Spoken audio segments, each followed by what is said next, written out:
For about 3 years, I lived in Seattle, Washington. I was able to do this epic cross-country trip and take 2 weeks and go through a bunch of different states. Of course, the first state I entered when I left Washington was what I thought was Oregon, but the locals very, very quickly corrected me and said that they pronounce it Organ, like an organ in your body, kidney or a liver or something. They do not separate the 3 syllables and say Oregon, which is how I learned it. They just say Oregon. After that, I got to Las Vegas. I always said Nevada, but everyone who lives there says Nevada.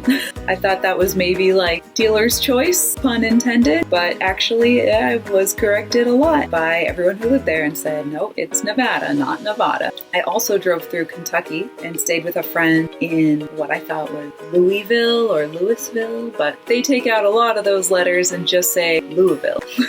Very smooth, Louisville. And similarly, New Orleans in Louisiana, they all pronounce Nolens, Louisiana. It sounds much cooler. Back on the East Coast, well, I grew up in Massachusetts. Every time we went to the town Worcester, I would see these signs that said Worcester or Worcester or maybe Worcester. No, it's pronounced Worcester. If you're a local Massachusettsian and you have any kind of Bostonian accent, you're probably actually going to say it Worcester. A lot of letters in there, just kind of suggestions.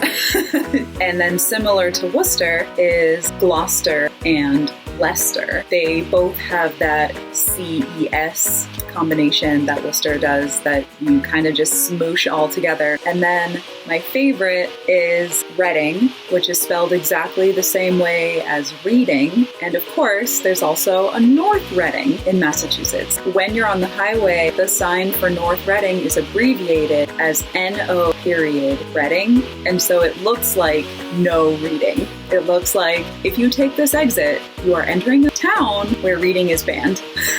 So I remember always being really concerned about that when I was little.